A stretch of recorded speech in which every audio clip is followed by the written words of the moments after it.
The bar was loud with the sound of clinking glasses, laughter, and the hum of televisions replaying highlight reels of football games, but in the corner near the pool table, the tension was so sharp it felt like a blade pressed against the skin. She sat there quietly, her shoulders straight, her dark hair tied back, her eyes sharp as if measuring every man in the room, but none of them were taking her seriously. They had asked casually at first where she was from, what she did, and when she said she had been a Navy SEAL, the conversation had frozen before breaking into mockery. One man leaned back in his chair, a smirk spreading across his face as if she had just claimed she could sprout wings and fly. "Sweetheart," he drawled, tilting his beer toward her, "you don't look like a SEAL. You don't talk like a SEAL. You're faking it." Another laughed louder, tapping his friend on the shoulder, whispering something that made them both snort with laughter. She didn't flinch, didn't argue, just let them keep talking, her hands calm on the table, her eyes steady, and that quiet confidence made some of them even angrier. "Tell us then," another man challenged, "what's Bud/S training like? Bet you don't even know what that stands for." She replied in a level voice, describing in detail the cold waters of Coronado, the taste of salt in the back of the throat, the blistering chafes from sand grinding into skin, the sound of instructors barking as the surf pounded endlessly. For a moment the jeers died away, but the prideful smirk returned quickly. "You can memorize stuff off Google. Doesn't mean you lived it." They leaned back, laughing again as if their laughter could erase her words. Someone at the bar muttered, "There are no female SEALs," and the phrase caught like wildfire. Soon half the room was murmuring it, a wall of disbelief building against her calm truth. She knew this argument, had lived through it in different forms for years, but tonight the sting was sharper, the air thicker. She was tired of having to prove what she had already bled for. One of the men, emboldened by the crowd, leaned closer to her, his breath thick with beer. "You just like the attention, don't you? Pretending you were one of us. Stolen valor. Pathetic." That word hit harder than the others, stolen valor. She had buried teammates, had scars carved into her body from missions no one would ever hear about, and to hear that phrase tossed at her so carelessly made the blood in her veins burn. Still she stayed quiet, her jaw tightening, but her fists didn't clench. She knew better than to give them what they wanted, a flash of temper, a crack in composure they could point to as proof she was lying. But then the crowd parted near the doorway. The bar had gone quieter without anyone noticing, like a storm cloud had rolled in, pulling the laughter out of the air. A man in uniform stepped inside, not young like the others but older, carrying a presence that instantly drew respect even from those who had been the loudest. The Admiral, everyone recognized him though most had never spoken to him, walked with a slow, steady stride, his sharp eyes moving across the room until they settled on her. The men who had been laughing shifted uncomfortably, some straightening as if suddenly aware of the weight of his gaze. He walked to the table, his voice calm but carrying authority that cut through the silence. "What's going on here?" No one answered at first until one of the men muttered, "She's claiming she was a SEAL, sir. But we all know that's impossible." The Admiral studied her for a long moment, his expression unreadable.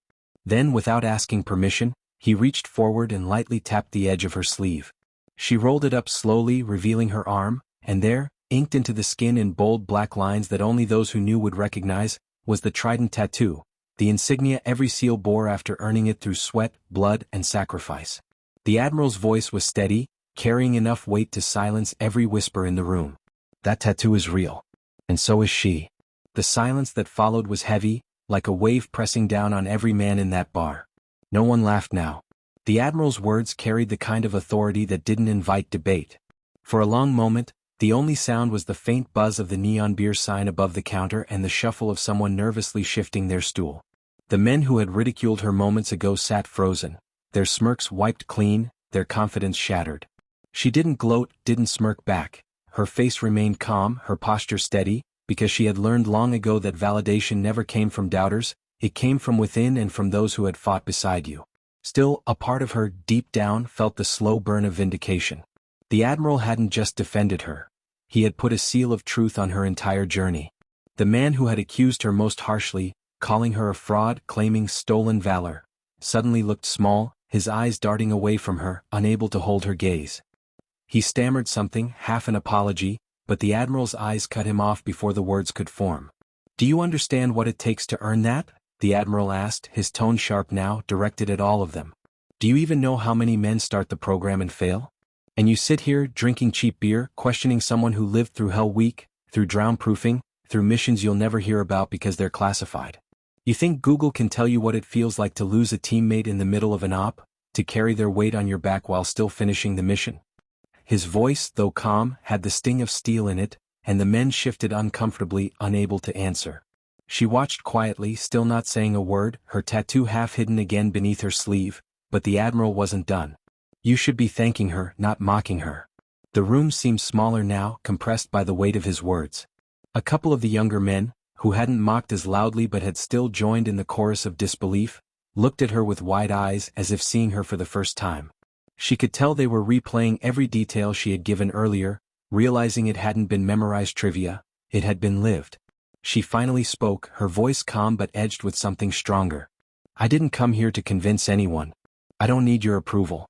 I know what I am and I know what I've done. That's enough. It wasn't loud, but it cut deeper than any shout could. The Admiral gave her the faintest nod, like a commander acknowledging a soldier who had passed yet another test. For the first time since the confrontation had begun, she felt the air in her lungs loosen, the anger that had simmered now settling into something steadier. The men avoided her eyes, some embarrassed, some defensive, but none daring to challenge her anymore. Yet she could feel the weight of years of doubt pressing on her chest. Being a female SEAL had meant breaking barriers, but it had also meant enduring endless whispers, endless questioning, endless demands to prove herself again and again, even to people who couldn't last a day in training. Tonight was just another chapter in that fight, but with the Admiral's words, it felt like a page had turned. The bartender, who had stayed silent during the entire exchange, finally spoke, his voice tentative. Drinks are on the house. Tonight, he said, glancing between her and the Admiral. For both of you. It was a small gesture, but she recognized it for what it was. A quiet acknowledgement, a way of saying sorry without words. She didn't drink, not anymore, but she accepted a glass of water, lifting it slightly in thanks before setting it back down. The Admiral ordered a black coffee, and when it arrived he didn't sip it immediately. He just let it sit there, the steam rising between them as he studied her with a knowing expression. You don't have to answer them, he said quietly so only she could hear. You never did. But sometimes it helps to remind them that legends don't always look the way they expect. She met his eyes, and in them she saw something she hadn't expected, pride. Not just professional respect, but personal admiration, as if he was looking at someone who had carried a torch few could ever hold. For a moment, the years of sacrifice, the bruises and broken bones, the lost nights of sleep, the grief of burying comrades, all of it felt recognized, even if only in that quiet exchange of glances. The men who had mocked her began to drift away, their pride too bruised to stay. One of them, younger than the rest, lingered behind, his face pale. Ma'am, he muttered awkwardly, I'm sorry. I didn't know. She looked at him for a moment, then gave a small nod. Now you do. That was all. No lecture, no anger, just a truth laid bare. He nodded quickly and left, the door shutting behind him with a soft thud.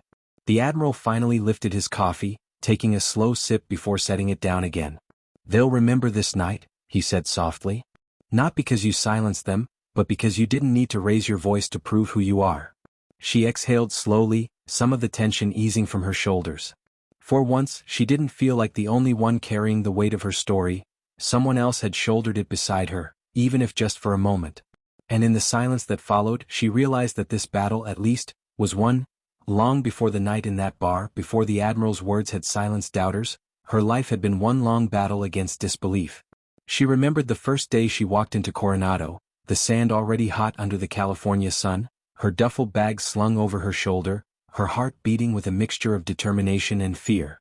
She was smaller than most of the men, leaner, her frame wiry where theirs was broad, and every stare told her the same thing. You don't belong here. Even the instructors, hard-faced veterans who didn't flinch at pain or fear, looked at her like she was a storm they hadn't asked for. You won't last a week, one of them said bluntly during orientation, his voice flat, testing her resolve before she had even set foot in the water. But she didn't answer him. She didn't need to. She knew why she was there. She knew what she had to prove, not just to them but to herself. That night, lying on the thin mattress of the barracks, listening to the snores and restless shifting of men twice her size, she stared at the ceiling and promised herself she would not be broken, no matter how hard they pushed. Hell Week arrived sooner than she thought it would. 5 days of relentless punishment, no sleep, cold water clawing at the body until it numbed the mind. She remembered the surf torture most clearly, the instructors forcing them to lock arms and wade into the freezing Pacific, the waves slamming over their heads, salt burning her throat as she gasped for breath. Men dropped out beside her, strong men, men who had thought they were invincible. She kept her eyes fixed on the horizon, her lips blue, her body shaking violently, but she didn't let go.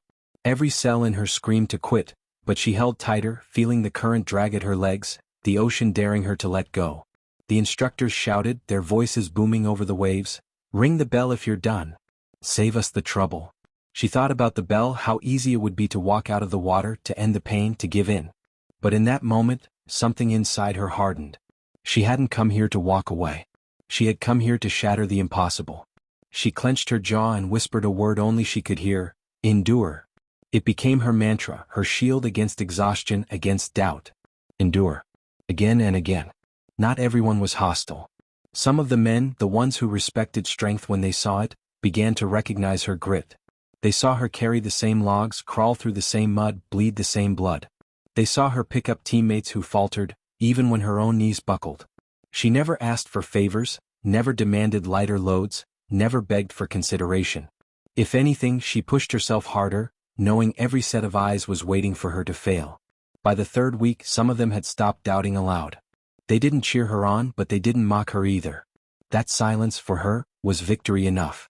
The instructors still tested her harder than the rest. Longer runs, heavier drills, subtle but unmistakable challenges designed to crack her. But every time she found a way to stand back up, even when her body screamed otherwise. Pain, she learned, was just another form of fuel.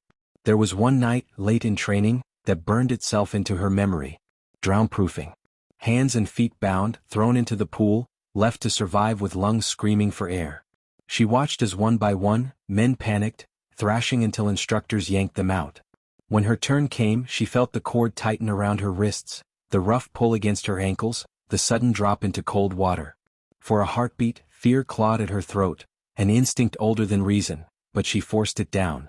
She let herself sink, let the silence of the pool wrap around her.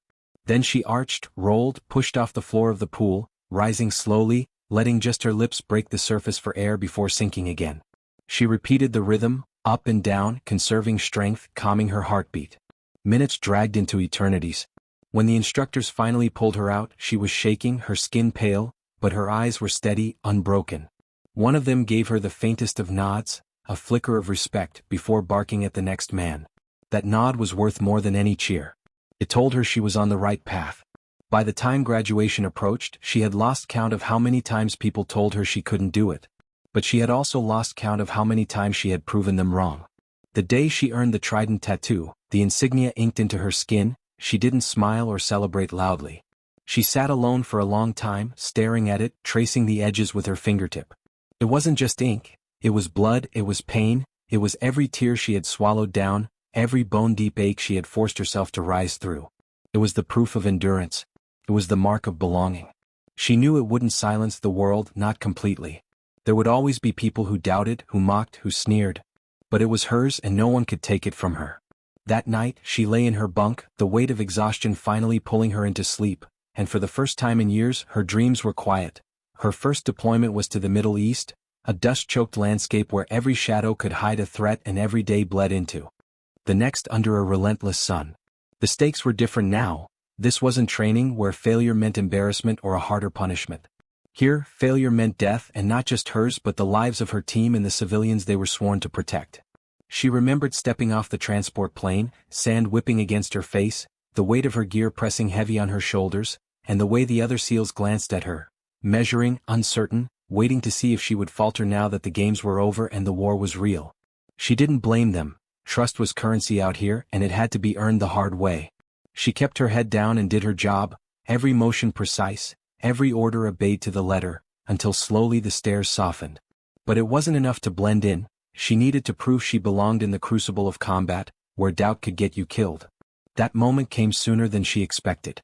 On a night raid in a village where enemy fighters had entrenched themselves, their team moved silently through narrow alleys, NVGs painting the world in shades of green. The intel had been shaky, too shaky she thought, but orders were orders. As they advanced, a sudden burst of gunfire ripped through the night, bullets sparking against the stone walls around them. One of the men at the front went down with a cry, his leg torn open. Chaos erupted, return fire lighting the dark, the team ducking for cover behind crumbling walls. She didn't think, there was no time. While others laid suppressive fire, she crawled forward through dust and broken glass, bullets cracking overhead, until she reached the wounded man. Blood poured from his leg, soaking into the dirt. She pulled a tourniquet from her kit, cinched it tight, whispered steady words he probably couldn't hear over the gunfire. Then she slung his arm over her shoulders, gritting her teeth as she dragged him back toward safety, her body screaming under the combined weight of gear and man. The team provided cover, shouting for her to hurry, and somehow, through grit and raw determination, she got him back behind the wall. When the dust cleared and the fight was over, the man was alive because she hadn't hesitated. The looks from her team that night were different. Not just respect but recognition. She was one of them. Still, the doubts didn't vanish completely. Every mission carried whispers, some subtle, some not. She's smaller, she'll slow us down. She's a liability. This isn't a place for experiments. But then came the mountains, a brutal mission deep in hostile territory, where the thin air clawed at lungs and the enemy knew the terrain better than they did. Their objective was clear: extract a high-value target before he vanished into the hills. The approach was grueling, steep climbs, narrow passes, and the constant threat of ambush. When the firefight came, it was sudden and vicious, muzzle flashes lighting up the rocks, shouts echoing through the canyon. She moved with precision, every shot deliberate, her training taking over. At one point, when a machine gun pinned them down, she maneuvered low and wide, crawling through jagged stone until she was close enough to lob a grenade into the nest. The explosion tore through the night, silencing the gunner, giving her team the opening they needed. They pushed forward, secured the target, and fought their way out. By the time the helicopter lifted them from the ridge, her teammates weren't whispering anymore. They were clapping her on the shoulder, nodding without words, acknowledging her not as a question mark but as a warrior who had saved their lives. What she learned out there was simple but brutal. The battlefield doesn't care about gender. It doesn't care about politics or whispers or doubt.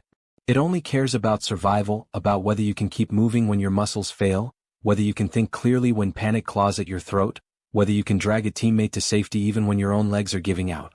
And in those crucibles she proved herself again and again. There were missions that went wrong, ones that still haunted her in the quiet of the night, but through each she endured, carried the weight, and came back alive. The tattoo on her arm was proof of training, but the scars on her body, the burns on her skin, the memories carved into her heart, those were proof of combat, of survival, of brotherhood forged in fire. And slowly, piece by piece, the men who had once doubted began to defend her in ways she hadn't expected. When outsiders sneered or questioned, they spoke for her. When whispers rose, they silenced them. She hadn't just earned a place on the team, she had earned family. Years passed in this rhythm, deployment after deployment, mission after mission, until the line between who she had been and who she had become blurred completely. She was no longer the girl who had walked into Coronado with a duffel bag and a promise whispered in the dark. She was a SEAL, tested in ways even she hadn't imagined. But the irony was bitter. No matter how much blood she shed, no matter how many lives she saved, the world outside the uniform still questioned her. Bars like the one with the Admiral became familiar battlegrounds, places where doubt wore civilian clothes but cut just as deep. And yet she endured. Because that was what she had always done. Endure.it was supposed to be a simple reconnaissance mission, the kind of operation that looked clean on paper but carried 1,000 hidden knives in the field. The target was a network of weapons smugglers operating out of a desolate valley, their base camouflaged among caves and ruins where centuries of dust and war had buried old civilizations. Her team inserted at night, under a moonless sky, the rotor wash from the helicopter kicking up choking clouds of sand. They moved quickly, boots silent on the jagged ground, NVGs glowing pale green as they scanned the horizon. But the valley had a way of hiding things, and the smugglers were no fools. They had watchers on the ridges, men who knew the land better than any satellite could map. By the time the team reached the overlook, they were already compromised. Gunfire erupted from the cliffs, the sound ricocheting like thunder between the rock walls. Bullets sparked against stone, dust exploding where rounds struck too close. They dove for cover, returning fire in controlled bursts, but it was clear, they were outnumbered and outpositioned. She felt the old instinct kick in, not panic but that cold, razor-sharp focus that came when survival balanced on a blade. Her team leader barked orders, voices cutting through the chaos, but it was her eyes that caught the flank, enemy fighters moving along a high ledge, preparing to box them in. If they succeeded, the team wouldn't leave the valley alive. Without waiting for permission, she broke cover and sprinted toward the slope, dirt sliding under her boots, bullets snapping the air. Her teammates shouted after her, but she didn't slow. She climbed, hands scraping against sharp rock, lungs burning until she reached the ledge. The fighters were there, surprised by her sudden appearance, but rifles already rising. She threw herself forward, the fight collapsing into a blur of fists, steel, and desperation. One man went down with a knife strike, another staggered back as her boot drove into his chest. But a third managed to fire, the round tearing across her side in a white-hot line of pain. She dropped the world tilting, her blood dark against the stone. For a heartbeat, the temptation to give in whispered, to let the darkness take her. But she remembered Coronado, remembered the word she had lived by, endure. With a snarl, she forced herself up, ignoring the fire in her ribs, and finished the fight. When it was over, the ledge was theirs. She planted herself at the edge, firing down at the valley floor, buying her team the seconds they needed to break free of the kill box. The extraction was chaos. The call went out, the helicopter thundered in under fire, rotors chopping the night. She staggered toward it, her body screaming with every step, her teammates pulling her aboard. As the bird lifted, rounds chased them, tracer fire streaking the sky like red lightning. She lay against the floor of the cabin, her vision blurring, blood soaking her gear, while medics pressed against the wound, voices sharp with urgency. Through the haze, she saw the faces of her teammates, fear, anger, but also something else. Respect carved deep, beyond doubt, beyond politics. She had risked everything to save them, and they knew it. When she woke hours later in a field hospital, stitches pulling against her skin, her commander sat beside her cot. He didn't say much, he wasn't a man of many words, but he placed a trident patch on her blanket, one that had belonged to a fallen teammate, and said, "You've earned this twice over." She held the patch in trembling fingers, feeling its weight heavier than any metal. It wasn't official recognition. It was something rarer, the Brotherhood telling her she was theirs. The mission was classified, locked away in reports no civilian would ever read. But within the teams, stories traveled fast, carried like whispers on the wind. By the time she returned to duty, men who had never met her knew the tale of the valley, of how she had fought on a ledge with blood pouring from her side, holding back an ambush that would have destroyed them all. Some still doubted in silence. Old prejudices die hard, but fewer dared voice it aloud. She had bled beside them, risked her life for them, and that truth was stronger than rumor. In the months that followed, she noticed the shift in small ways. A teammate passing her ammo without hesitation, another covering her flank without second-guessing, a quiet nod before stepping onto a bird for another mission. Respect was never spoken, it was shown. And she had it now, even if it came at the price of scars that still ached in the night. Yet the weight of it never left her. In the quiet moments, when the world slowed, she thought about how close she had come to dying on that ledge, how easily her name could have been etched on a memorial wall instead of carried in whispers. She thought about the men she had lost, brothers who had fallen in firefights where no amount of courage could turn the tide. She carried their ghosts with her, every mission, every step. It wasn't glory that kept her going, it was duty and the promise she had made in silence years ago, to endure no matter the cost. The tribunal chamber was silent, the kind of silence that seemed to press against the skin, heavy and unforgiving. Samantha stood tall in her dress uniform, though her posture betrayed the fatigue from months of accusations, interrogations, and whispered insults. For weeks, the court had heard arguments questioning not just her service record, but her very identity. It wasn't about paperwork anymore, it was about honor, pride, and a woman's right to stand among the elite warriors of the Navy SEALs. Across the room, rows of officers and enlisted personnel filled the benches. Many had come out of curiosity, others to see if the stories were true. Some had already made up their minds that Samantha was an imposter, a fraud who had somehow slipped through the cracks of the military system. A few, however, quietly respected her determination. At the center of the tribunal sat 3 senior officers, one of whom was Admiral Ross, a man with decades of experience in special operations. His presence alone carried the weight of legitimacy. He had seen enough wars, enough blood, and enough sacrifice to know the difference between pretenders and warriors. The prosecutor, a lean commander with sharp features, cleared his throat.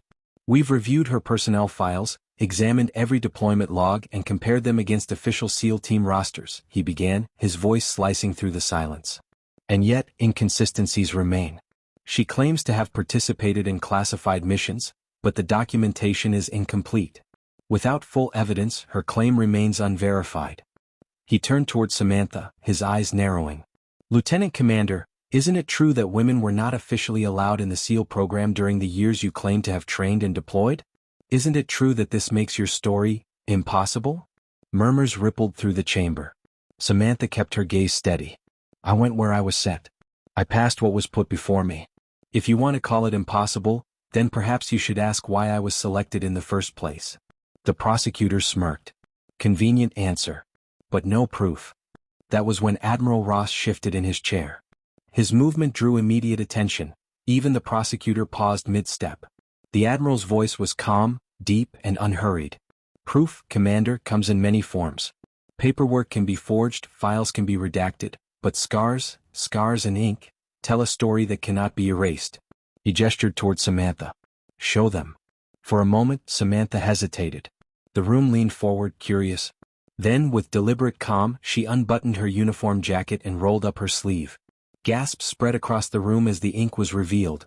A distinctive trident tattoo, worn not for decoration but for brotherhood, for survival. It wasn't the tattoo itself that drew awe, but its placement. The ink was scarred, faded in places where burns and shrapnel wounds had torn through the flesh. It wasn't clean, wasn't pretty, but it was real, raw, and lived in, the kind of tattoo only someone who had bled beside their team would carry. Admiral Ross leaned forward, his eyes sharp. That tattoo, he said, his voice steady, is given only after Hell Week. It's not issued, not bought. It's carved into the tradition of the teams. You don't wear it unless you've earned it, and no one who hasn't would dare. The prosecutor opened his mouth to object, but the Admiral cut him off. I was there. Not at her Hell Week, but I've seen enough. The ink fades differently depending on exposure, depending on salt water, depending on fire. You don't fake this. That tattoo is real. And so is she. The chamber was stunned. Some of the officers whispered to each other, trying to reconcile years of disbelief with the evidence before them. The prosecutor, his composure cracking, tried to regain ground. Admiral, with all due respect, a tattoo could still be copied. Anyone with enough determination could replicate it. Ross's gaze snapped toward him, cold as steel. And would they also replicate the scars? Would they replicate the surgical burns from a breaching charge that misfired in Kandahar? Or the deep lacerations that only come from barbed wire under live fire? I know those marks. I've seen them on warriors who crawled through hell and came out breathing. She carries them, and unless you've been where she has, you wouldn't recognize them. But I do. The prosecutor fell silent. For the first time, Samantha felt the tide turning. 4 months she had endured disbelief, ridicule, and endless demands to prove herself over and over again. Now, with just a few words, Admiral Ross had shifted the ground beneath her accusers. But the battle wasn't over. One of the tribunal officers, a rear admiral known for his skepticism, leaned forward. Even if we accept this as evidence of your past, he said, his voice deliberate, there remains the question of why. Why select a woman when the regulations did not permit it? Why cover it up? Samantha took a breath. She could feel the weight of every eye on her. This was the moment. Because they needed me, she said quietly but firmly. Because when a mission required someone with my skills, linguistics, survival training, unconventional tactics, they chose capability over regulation. They didn't write it down. They didn't make it official. But they knew I could carry the load. And I did. Her voice grew stronger. I carried it for my team. For the brothers who never came back. For the flag we swore to defend. You want to erase me from the records? Fine. But you'll never erase me from the memories of the men I fought beside, or the ground I bled on. A heavy silence followed. Even those who had doubted her now looked uneasy, shifting in their seats. The chamber wasn't ready to declare victory for her, but the balance had shifted. Admiral Ross leaned back, folding his hands. I think we've heard enough for today. The gavel struck. The session was adjourned. As the room slowly emptied, Samantha remained at her table, her jacket still folded at her side, the tattoo exposed like a silent challenge to anyone who dared call her a liar again. She caught Admiral Ross's eye as he passed. He gave the faintest nod, one warrior to another. For the first time in months she allowed herself to breathe. Outside the tribunal, reporters clustered behind barricades, hungry for scraps of information. Sailors and officers whispered among themselves, debates flaring in every corner of the base. Was she real? Was she a fraud? Could the Navy have hidden something this big for so long? The storm was only beginning. But Samantha knew one thing for certain. She had survived worse than whispers, and no amount of doubt could strip her of what she had already earned. And somewhere deep inside she knew, this fight wasn't just for her. It was for every warrior who had been told they didn't belong, for every fighter forced to prove themselves twice over. She carried their weight now too. The tattoo burned faintly on her arm as if reminding her, this story was not finished. The hum of the aircraft carrier's engines filled the background as night settled over the ocean, casting long shadows across the deck where steel met salt and the air smelled of aviation fuel and brine. Emily leaned against the railing, staring into the horizon where the last traces of sunset bled into darkness. Her mind should have been at rest. After all, the trial was over, her honor restored, and the men who had mocked her forced to silence by the Admiral's confirmation, but she felt far from settled. Vindication was not peace, not when years of silence had left scars that no recognition could erase. She touched the sleeve of her jacket where the faint outline of her tattoo lay beneath the fabric, the silent reminder of the path she had walked, the comrades she had buried, and the ghosts who followed her still. Inside the carrier, the mess hall buzzed with energy. Some of the same men who had once sneered at her now lowered their gazes when she walked by, guilt or shame tightening their jaws. Others avoided her altogether, as if admitting they had been wrong would burn their tongues. But a few, those who had never mocked her, those who had held quiet doubts about the mob's cruelty, now offered nods of respect. Respect, she realized, that was not given out of obligation to the Admiral's word, but earned from the truth of who she was. Yet Emily had never fought for respect. She had fought for survival, for the mission, for her brothers and sisters in arms. Respect was simply the echo left behind. That night she was called to the Admiral's quarters. The same man who had silenced the room with a single sentence, who had stood against the tide of disbelief, now waited for her with a solemn look in his eyes. He gestured for her to sit, and when she did, the silence stretched before he finally spoke. You've carried a burden heavier than most could bear. You served, you bled, and then you kept silent even when the world doubted you. That silence was strength, but it was also chains. It's time you decide if you want to keep wearing them. Emily met his gaze, uncertain of what he meant. The Admiral slid a folder across the desk toward her. Inside was an offer, classified missions, reactivation orders, a chance to return not just as a name cleared but as a force reborn. The Navy wanted her back. Her hands lingered on the papers, her chest tightening. Returning meant reopening old wounds, facing memories she had locked away. It meant risking everything again when she had just begun to breathe freely. But it also meant purpose, the kind that had once defined her. She closed the folder without signing, knowing she could not make such a choice in a single night. The Admiral nodded as if he had expected that. When you're ready, the ocean will be waiting, he said simply. The days that followed were filled with whispers. Word spread quickly through the ranks about the Admiral's offer, though no one dared speak of it directly to her. She noticed how their eyes lingered when she passed, half in curiosity, half in awe. It was strange, after years of invisibility, to suddenly be seen. But what unsettled her most was the question gnawing at her. Who was she without the fight?